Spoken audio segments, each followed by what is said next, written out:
Hello, everybody. Welcome to the Training Simplified podcast. My name is Matt with Training Simplified. I'm super excited today to be joined by Jim Bitticks from Dave's Hot Chicken. Anybody who hears Dave's Hot Chicken probably knows the story of explosive growth that they've experienced over the last few years, scaled from one restaurant to over 270 locations around the country and poised for even more explosive growth, which I'm excited to hear about today. Jim, I'm glad you're here. Welcome to the Training Simplified podcast. Thank you. Glad to be here. Uh, You're right. We are growing so massively fast. It's crazy. does it feel crazy? Because I feel like that's the story. Like that's just so fast. Yeah, it is. I mean, it is crazy. Actually, I think we're going to be over 280 this week. Once we open, we open on Thursdays, and so the last few weeks we've been clipping out three or four per week. So yeah, by the end of the week we should be at 280, 281, something like that. Wow! Congrats on all that. On Thank all you. of that. Thank you very much. Yeah. Um, yeah, and it's been a lot in the news lately about big numbers on valuation and on Yeah. growth and everything. So I'm Yeah, sure I you can't guys. confirm or deny that, but you're not wrong. There have been a lot of news stories, and I'm sure there's more news coming here in the next, I don't know, 45 to 60 days or something like that. So Nice. You're like, I can confirm that it's been in the news. yeah, that's all I can confirm for sure. That is accurate. Um, Well, I know, I also heard, I didn't mention this to you, but I think I saw a panel you were on years ago when you were at Blaze, because prior to Dave's Hot Chicken, you were at Blaze Pizza, and you were talking about training and learning using an LMS that we actually used at Chipotle, and you guys were Right. using Blaze with Player Link back in the day. Um, but I ran into you last week at the Chart conference, the Council for Hotel Restaurant Trainers, and you were receiving an award for training of some kind. Tell me about that. Sure. So we received a Chart High Five Award a week or two ago now for these training videos that we went into production with about a year ago. Actually, we kicked off that project over a year ago, and started going out with the videos because they came out so good. And actually, Chart's the second award we won. We took a silver award from um, the Learning Awards in London, which was really cool because I didn't really think I did put us out there to nominate for some of the awards because I thought the videos came out so strong that I thought, man, we should really, make sure people know that we're doing this stuff. But we were even told by the CEO of that group, he's like, nobody ever wins on the first year. And we were up against like AstraZeneca and like these giant corporations that are probably pumping so much money into their training programs, and these videos that we put together were fun and funny. They're very YouTube style. They're very like today, like they're for today's audience. They're for the Gen Z crowd that's filling up the restaurants with employees now. And they're quick, they're fun, they're funny, they're engaging.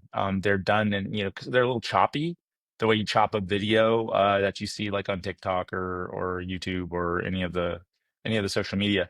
But we've gotten nothing but great feedback on them from our franchisees, from our employees, from our team, and they are actually, they're entertaining and engaging. They're not stupid, and they're not like boring. When we were doing this project about a year and a half ago, when we started talking about doing videos, we looked at a lot of different companies, and everybody does a great job. I'm not knocking anybody's version of a training video in any way, but they are kind of boring, when I was a kid, I've been in the restaurant industry since I was 15 years old.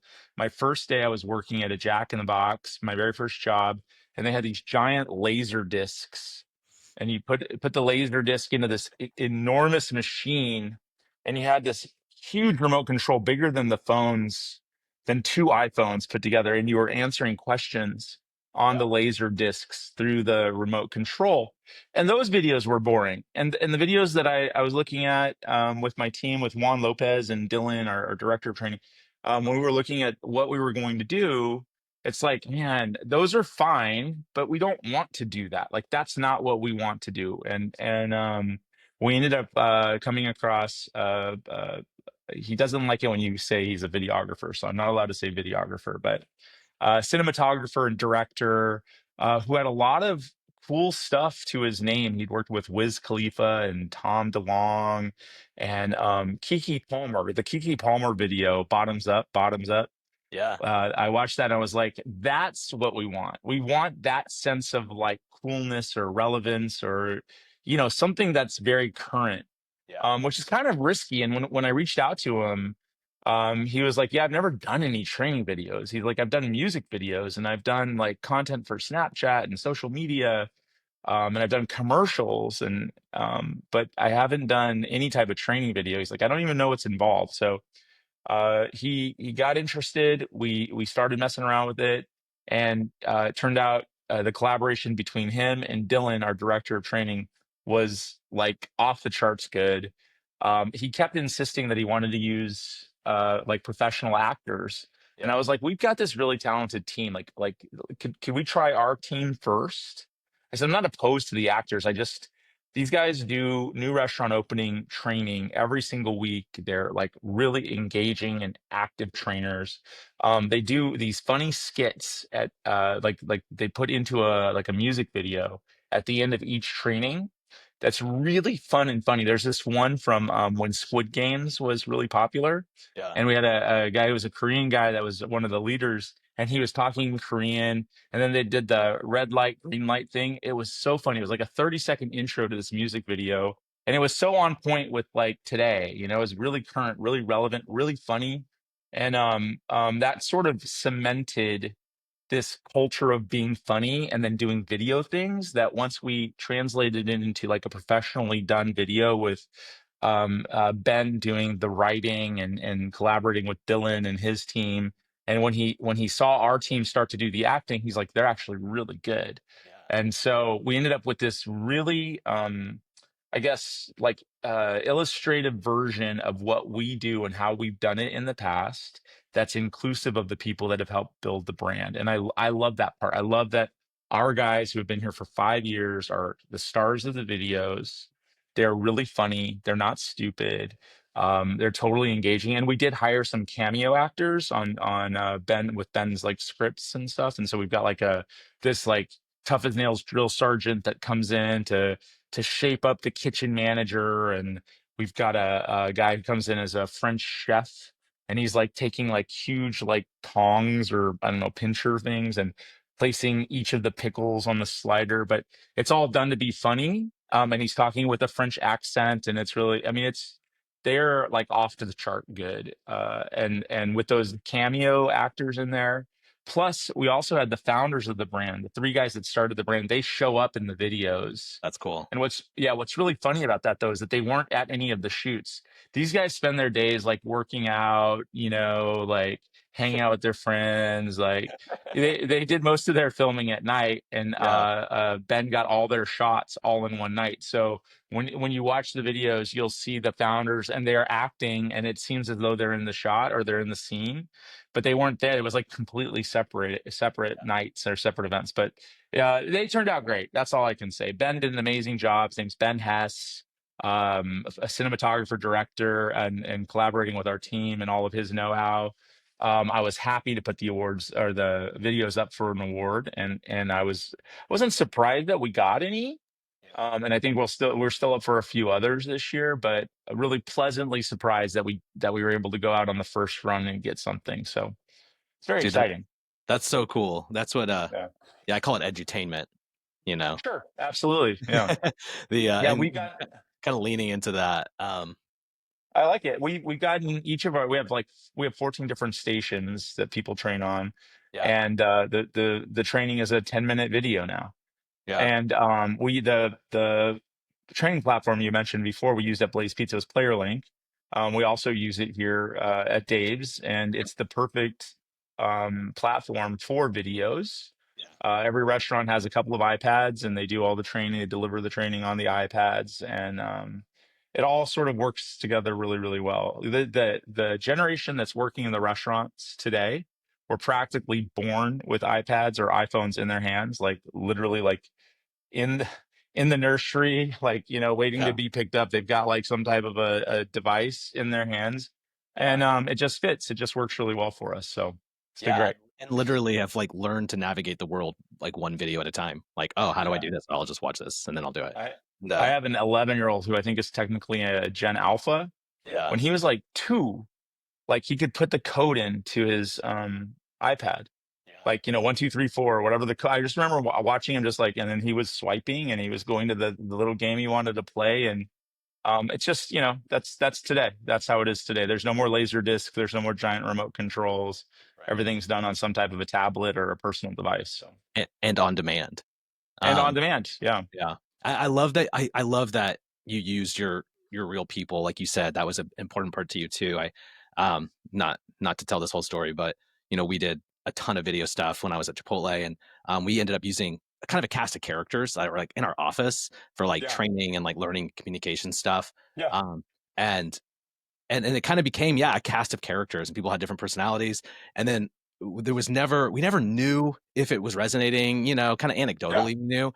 But then we had a managers conference, and the cast of characters that were at the conference that people had been managers have been watching in these videos like every on a Yeah. weekly basis, they were Yeah. like celebrities, like off the chart celebrities at Yeah. this conference. People were just like mobbing them and like taking pictures with them, and it was sort of this like sudden in-person proof that like, oh, people like this. Yeah. And it was the people from our team, which was really, it Yeah. was just cool to It see like is. I love that. Before we were doing the videos, we were doing printed training guides, and there are a lot of pictures in the printed training guides. But we always use our people yeah, as like the guy making chicken is like one of the guys, Octavio, that makes chicken all the time. Like like we used the people that actually do the training in real life. So I agree yeah. with you. I mean, it's nice to have people, the real representatives in the videos. I'm curious, what role has this kind of innovative training played in helping you guys scale so quickly? Because right, that's the story that I'm sure that people ask you all the time, is like this explosive growth. And part of Sure. it's kind of obvious, like it helps you be consistent, it helps people systematize, have standards. But is there another thing that you feel like that having innovative training has helped you and aided you in your ability to just have this explosive growth? Sure. So, when I arrived here at Dave's, we had 4 locations open, and none of them were company operated. They were all the founders' locations, which are technically like franchise locations. And so, times were tight. We had seed money, but we didn't have like a lot of operating income coming in. And so, the idea of jumping straight into professionally produced videos, which is fairly expensive, wasn't really on the table. It's sort of like, when we get there, we'll do it. And when we can afford it, we'll do it. And so we put together, good training guides and, all the printed materials with a lot of photos, um, but the sort of like the centerpiece of our training systems was around the new restaurant opening process, which is super dynamic, really energetic, really fun and funny. It's essentially a 5-day process to get a restaurant open, where we send a team of 5 people, and one of them's a leader, and there's like presentations, and then there's training, and there's like built-in, like they're not like they're jokes, they're like, but everyone gets to make it their own. But there's stuff that we do, kickoff activities that are intended to like sort of break the ice. Like on the first day, the orientation day, there's like an Oreo cookie challenge, that we literally ripped off from that television game show Minute to Win It from like, I don't know, 15 years ago, where you put the Oreo on your Right. head Red. Yeah. and then you have to move it in, and you do that on the orientation day with the whole team, and everybody's like, "What are you guys doing?" But by the end of the orientation, those walls have been broken down. People are laughing at each other. They've gotten to not necessarily know each other, but that sort of that first day, awkwardness or uncomfortableness has sort of been erased, because you watched a guy try to eat an Oreo off of his face or whatever. And it's sort of like, it's just moved you into the next realm of the training process, if you will. So that process was really the centerpiece of everything for us. The NRO, dynamic, super fun. And that's what we were doing. We're opening restaurants. And so it really worked. When you get to a certain point where you have so many restaurants open, and the NRO team is long gone. The NRO team was here a year ago, but like the restaurants are replacing their teams and putting new people in. And you don't have that same, dynamism. Is that a word? Dynamism of training, Dynamicness. yeah, the dynamicness of the training. that was the training team that was here.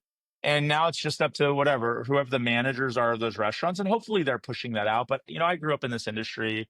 I know what training looks like in real life Right. when staffing's short or whatever.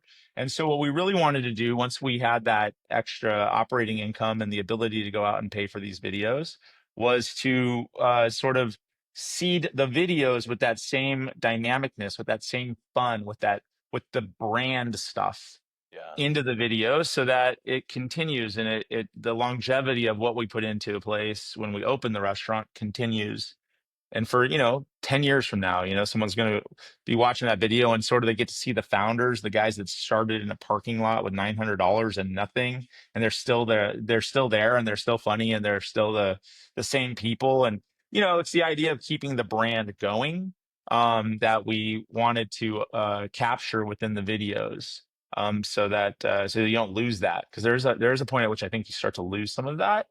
That was really sort of the hope and the point and what we were trying to get at with those videos. That's cool. And I hear you kind of describing that a lot of it was culture building. It seems like you guys have a pretty fun culture and like you've been able to maintain that even through this Yeah, growth. And yeah, I mean, part of it you just answered, but I'm also curious, like, if you have any ways through, because you kind of have two challenges when it comes to maintaining and building culture. You have explosive growth, but you also have the franchise model. Um, yeah. how do you maintain the culture of a brand, the thing that kind of is like the soul of it internally to your team members, to your managers, and with those challenges in place? Yeah. So I love that you asked that question because my experience when I was at Blaze Pizza, I joined Blaze when there were two restaurants. And when I got there, it was a totally new experience for me. I had come from the company operation side of CKE restaurants, which is Carl's Jr. and Hardee's. I was on the Carl's Jr. side, and I was a VP of operations. And we had done some training material stuff, but we had a training department that provided that just within your region or whatever. Or as I was coming up at the restaurant level or the district manager level or the regional director level, you would institute programs and stuff and you come up with some of your own like printed materials on a piece of paper and it goes in a sheet protector and it sits by the register or something like that, but like brand scale training stuff I hadn't done yet.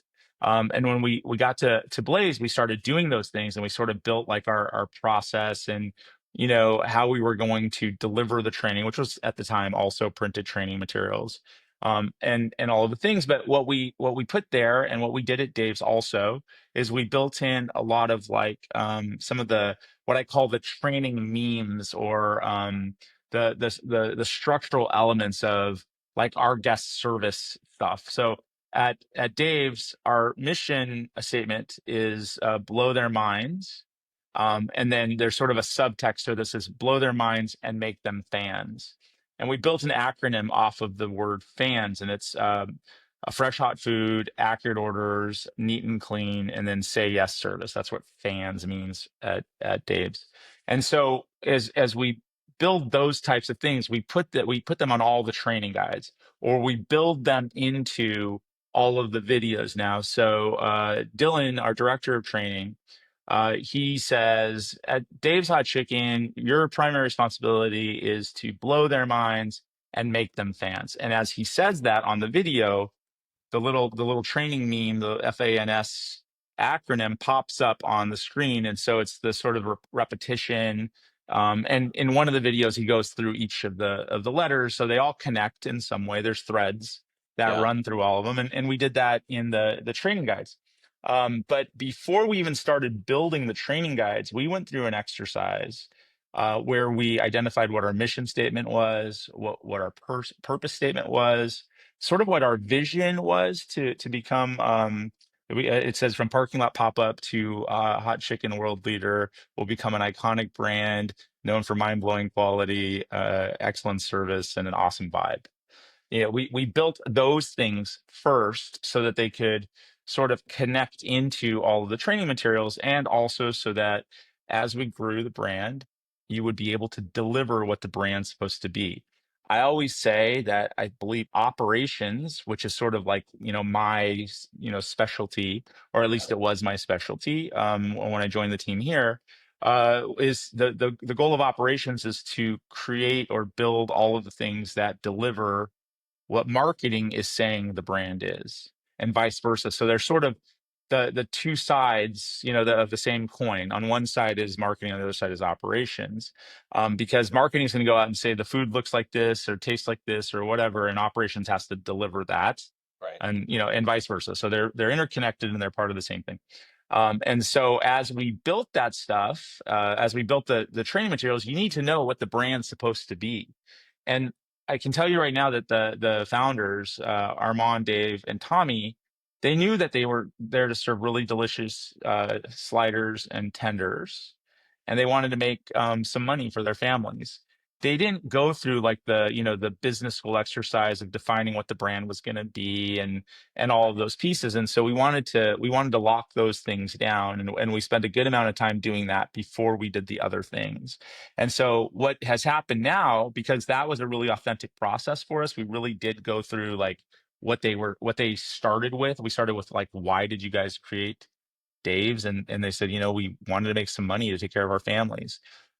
They were about 25 years old at the time, and they were like sort of like they didn't have jobs. I think one of them had a job. The other two didn't have jobs. Yeah. And they're like, our families were starting to look at us like, you're living here, but you're not paying anything. Like, like you got to Yeah. help out. And so they wanted to put something together that would help them, help their families. And Dave, who was this aspiring chef, he really likes, and he says, I love to make people happy with my food. And so they sort of married the two ideas. And their emulator brand was In-N-Out. They said, you go to In-N-Out and people love the food and it doesn't cost you too much. And, like it's just this great brand. That's sort of in their mind. That's what they wanted to make Dave's, was an In-N-Out style thing. So anyway, when you start digging in and interviewing them, which is what I did, like, what were you trying to do? Like Armand once told me, he said, I want the restaurant, when people come to the Dave's restaurant, I want it to be somewhere you could take a first date. And like there's enough going on with like the decor and the food that you have something to talk about. It doesn't run into a ditch, you could have fun. There's like music playing. At the time they had videos playing, which weren't licensed. So they couldn't have videos playing, but they had like, like different TVs in the restaurants, and they were on and they were playing. Yeah. Anyway, but that was his sort of vibe, like that he wanted to create in the restaurants. And so to understand that and to get that their music playlist, if you listen to the music playlist that's in a Dave's, you'll go like, wait, what? Like, isn't that song from the 70s? Isn't that song from the 80s? Like, it's such an eclectic list of music. And they even say, we don't have any Drake songs. That's what franchisees or some people just say, like, you don't have any Drake songs. Isn't Drake your like investor and spokesperson? And when you ask the founders, they're like, we weren't listening to Drake in the parking lot. We were listening to this. And they curated this music list to be like feel good music that Yeah. everybody felt comfortable listening to, whether you were 75 or 5. And like they really, like, if there was music that ended up on the list that people didn't like or that sort of threw the vibe off, they just deleted it off the list. You can actually listen to their original playlist on Spotify. It's the Dave's Hot Chicken playlist. Oh, nice. And to this day, those songs are still playing in the restaurants. There are other ones, like, there's like a whole AI thing where they put other songs in and whatever. So it's not the exact playlist at all times, but you don't hear like the most current artists or the most current music on there, because that's not sort of how they set it up. They Yeah. wanted it to be really all inclusive and everything. And so understanding those pieces of them and what they were trying to accomplish really helped us understand what the brand was supposed to be, so that as we built all the fundamental components to go and grow it, it could be very authentic and all the through lines would run through. And I started seeing some posts in the last couple of weeks as the news of like Dave's is selling and they're selling out. Yeah. And even if that happens, even if there is a sale or a sale happens, none of us are selling out. Like, we're here, like, like, this is my job, like that. And I love this job. Yeah. Our founders are like locked in for probably the rest of their lives. I would imagine, or, who knows what's going to happen tomorrow, but Especially no one's Dave. selling. I mean, Yeah, his yeah, name. exactly. Yeah. There's a funny story about that. One of the founders' names is Armand, and Armand is actually the guy that came up with the idea for Dave's.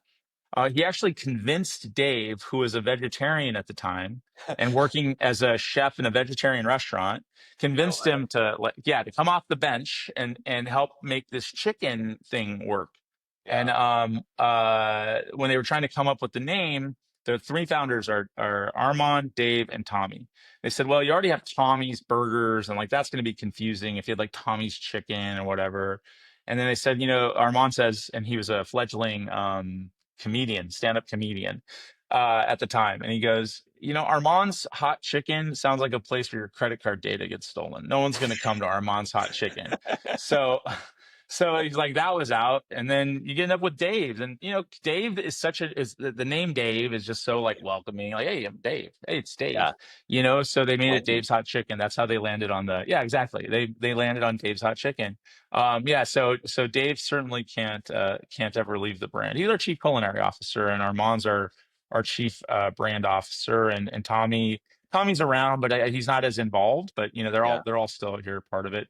And the fourth founder who joined in later, but helped fund the first restaurant. He brought cash into the mix, and they were able to open their first brick and mortar location. His name's Gary, and he's still around too. The founders themselves actually have, I think, 12 or 13 now. I think it's Oh, 12. 12 locations that they run as franchises, and so everyone's still here. Like, there's no selling out happening. I promise. We're all locked in for the long haul here. that's awesome. And I love it. I mean, tell me if this sounds right. Like, to wrap it up, like you're basically saying, like, to scale culture and overcome those challenges of like having franchisees growing so quickly, like you've just stayed authentic to your roots and like Yes. Yeah. kept mission and purpose like front and center, like on all of your stuff. Like, That's 100% true. And we created our company values. I've heard them called guiding principles, or core values. We just call them company values. Here's sort of the challenge. In an all franchise organization, you have 80, 90, 100 franchisees. Every one of those franchisees are successful business people. They're millionaires. They can't get in the door if they're not millionaires. Okay. So they're also very sure that they know what they're doing. And within their own organizations, especially at Dave's and at Blaze, we only brought in experienced multi-unit, multi-brand franchisees there and here. So these folks all have like 50 restaurants in their portfolio or 100 restaurants in their portfolio. And they all have their own mission statements and purpose statements and company values. So as we develop them for the brand, we wrap them around very brand specific things, not really like organizational. I mean, we made them broad enough that anyone can say, yeah, that works for me. yeah, But they right. were specific enough that they really worked for us, for Dave's. A mentor of mine who was the CEO at Blaze, his name is Jim Bitticks. About maybe 1.5 or 2 years into the Blaze pizza journey, insisted on doing this exercise where we created our statements, our mission statement, our purpose statement, and our guiding principles there. Yeah. And I remember rolling my eyes. I remember being like, dude, I'm busy. Like, we're opening restaurants. Like, we don't have time for this, crap or whatever. But I can't tell you how many times over those 8 years we cited, one of the values was value the people behind the pizza. And when we were making a decision that maybe like didn't really put that front and center, someone would go, guys, is this valuing the pizza behind people behind the pizza? Or there was another one, be passionate about quality, when we were talking about like changing or doing something to an ingredient that was maybe more cost driven than quality driven. People would say, guys, this isn't being passionate about quality. We got to be. So the exercise of building those things out and then actually applying them for the 8 years taught me a really valuable lesson in why it was so important to do it. So it was Yeah. literally like, it was practically job one when I got here. It was like, okay, what are we doing? And we built these 5 values off of the word brine, Brine. Okay. The brining process for our chicken is sort of the secret behind why the chicken is so juicy and so delicious. And I let Armand pick which word we were going to build it off of. It was either going to be the word spice or it was going to be the word brine.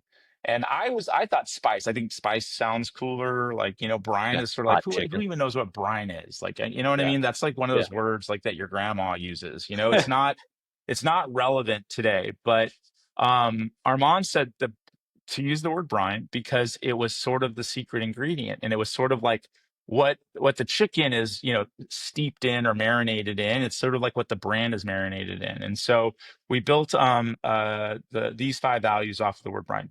Build something phenomenal, remember how we got here, include and respect our partners, never give up, and execute, excel, and enjoy. And so within those 5 statements, or those 5 letters, and then the words that go with them, you really have the essence of what we've tried to do. And the reason I brought it up is because you said it's like the idea of staying true to who you are. That Yeah. remember how you got here one. I can't tell you how many times we've repeated that one as we've been making a decision about something. Somebody's like, oh, we don't have branded packaging in New York, which is because they have rules around fiber versus polystyrene versus styrofoam or whatever. And so, we have to use a fiber product there. And guys, we started in a parking lot. Like nobody cares that it's a fiber box Yeah. Yeah. or a black styrofoam box with the Dave's chicken head on it. Yeah. You know what I mean? It Yes. doesn't it doesn't matter. As long as the food's really good, that's what matters. And so each one of those core values for us, each one of those company values for us has really helped us keep the guide rails Yeah. in place so that these 80 or 90 franchisees that are opening 200, we've sold 1170 commitments to the brand. So as we build out those 1100 restaurants, these are the guardrails for us. So Man, that's been a big part of it for sure. I love that. I think that I 100% relate to like the eye roll. Like I Me used to too. be that guy, like so much, just like you were saying, like Yeah. I like anything, like any business or corporate culture, I was an eye roll about it. But I I'm a convert Yeah. because I've I, seen the power of it, just like you're saying. And like I've seen different brands that, like we've worked with that have different values and they each and I see sort of like as they've grown and as they become popular and they've stayed true to them, like that's kind of what has made them what they are. It's kind of like what you're yeah. describing. Like, Yeah. I completely agree. The other one for me that has become more and more true the older I get, I turned 51 about a month ago. Okay. And I only say that because I've been in this business now for whatever that is, 35 years. yeah, And I hear people all the time, and it's almost like cliche. It's all about the people, guys. It's all about the people, and I agree with that. I mean, I think that part of the reason that I've, lasted so long is that the people I've worked with have usually come along with me and we have good relationships. And I love all the people that I have people here with us at Dave's that we've been together for 3 and 4 brands, like all the way from CKE and even from Rally's Hamburgers, which is where I like started, as an adult person. Anyway, so the the older I get and the further up the corporate ladder I go, it is more and more true that it's all about the people. It's all about the people that you've been training and developing, bringing along with you. Because like I couldn't be on a phone call this morning, that I was on a plane this morning and I couldn't be on a call, and one of the guys that I've literally worked with for 11 years ran the call.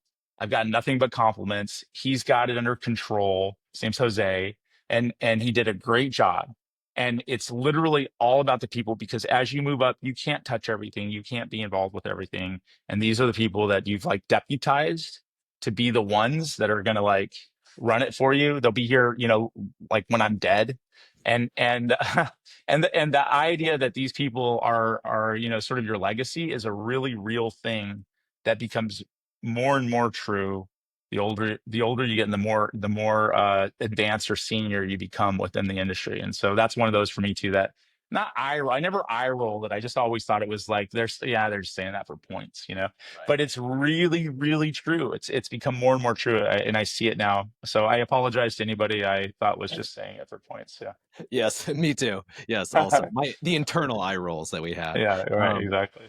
well, I can't think of a better place to wrap it up than yeah, you sharing about the legacy Yeah. is having the people that you've trained, bringing Right. it back to training, yeah, carrying it on, and oh, that's really great. And so, yeah, Jim, thanks for chatting with me, and thanks for your leadership in the industry, and just being willing to talk to people about stuff like this. Yeah. I see you do Definitely. that often, and um, I also I'm looking forward to the next 45 to 60 days. You said We'll 45 see. to 60 I don't know. There's a lot going on for sure. just joking, but yeah, We'll you, break 300. We'll break 300 for sure in the next 45 to 60 days. So oh, that's that'll exciting. be great. Every Yeah, not it's good. I like hearing every Thursday. Thursdays are your Yes, opening. they Yeah. are. Yeah, we have a whole process so that we can move a team into the next slot and the next slot. So it's very like SEAL Team Six. You know, it's very organized. And I have a guy on my team. His name Juan Lopez. We worked together for probably 12 years now, and he's like a machine, and his team is like a machine, and they do a great job. So That's yeah, cool. Well, that's thanks cool. again, and look forward to see what happens next. Great. Thank you. Thanks, Jim. All right, good to talk.